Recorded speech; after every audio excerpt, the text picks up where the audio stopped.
ఈ ప్రశ్నగాడు మాట్లాడిన దాంట్లో ఓ వీడియో చూసిన నేను వాడిని. రెవల్యూషన్ చచ్చిపోదంట, 100 మంది వీళ్ళు పుడతారు, 100 మంది అంటే భగత్ సింగ్ దేశం కోసం చచ్చిపోయిరా, దేశం కోసం చచ్చిపోయినరా వాళ్ళు. నక్సలైట్లు మన ఆర్మీ వాళ్ళని చంపిరు, వాడు ఏమంటున్నాడు, ఇట్లా 100 మంది పుడతారా అంటున్నాడు వాడు. నక్సలైట్లు 100 మంది పుడతారంట, ఎవడో పేర్లు చెప్పి నాకు తెలియదు, వాడు 100 మంది హిట్మాలు పుడతారు, తీవ్రవాదాన్ని ప్రేరేపించే మాటలు ఇవే యూఏపీఏ కిందకి వస్తాయి. ఎందుకు కరెక్ట్ బరాబర్ వస్తాయి. ఇప్పుడు పిఎఫ్ఐ బ్యాన్ చేసారు, పిఎఫ్ఐ సింపతి పేరు మీద నువ్వు బయటకు వస్తే లోపల వేస్తారే, వేసారు కదా. రీసెంట్ కూడా ఎంతమంది బయట పడ్డాయి, ఏటీఎస్ లో వాళ్ళు బయట పెట్టారు కదా. యూఏపీఏ కింద వీళ్ళు పిఎఫ్ఐ అనుసరులు ఇంకా ఉన్నారు, పని చేస్తారు అని. చట్టం పిచ్చిది కాదు, ప్రభుత్వాలు పిచ్చివి కావు. నువ్వు పిచ్చోని అవుతావు, నువ్వు పిచ్చోని కాబట్టి మాట్లాడుతావు పిచ్చి కుక్క లెక్క.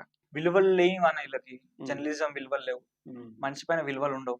అందరిని తిడతాడు వాడు, వాడిని ఎవడో తిడితే కాలుతాడు. మరి అదేంద్రా నాకు అర్థం కాదు. అంతే కదా, నువ్వు తిట్టినప్పుడు ఆపోజిట్ విధంగా తీసుకోవాలి. అడ్డం గలీజ్ గా స్ట్రింగ్ వినోద్ అన్నది కాంటాక్ట్ బిట్ పైన హెడ్ పైన ఎంత గలీజ్ గా ట్రోల్ చేస్తారు. పిల్లలు చూస్తున్నా ఇంకిత జ్ఞానం కూడా లేదు, ఎవరైనా పెడతాడా.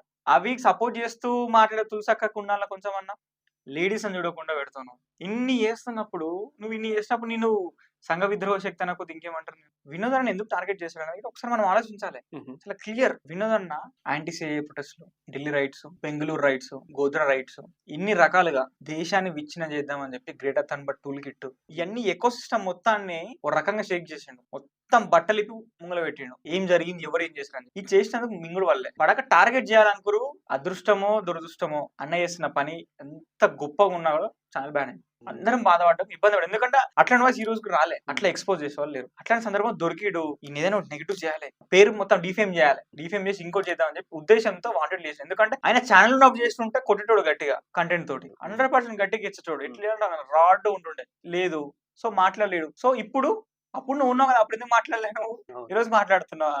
అందరికన్నా తెలుస్తాయి అన్న, దేశ హితం కోసం పనిచేసినప్పుడు ఈ రోజు అన్నిటికీ కర్మ, అన్ని రకాల కర్మ కొట్టింది. వాడు ఎవరినో నిన్న అన్నాడు, ఏమేమన్నాడు, అన్నిటికీ కూడా ఈరోజు ఉదాహరణ కనిపిస్తుంది. అందరూ అన్ని చూస్తున్నారు. నేను దూషించిన ఎవరు తప్పే. ఎన్ని రకాలుగా ఎన్ని చేసినా కూడా నెగిటివ్ అనేది ఎప్పటికైనా నెగిటివ్ అన్నా. అవును.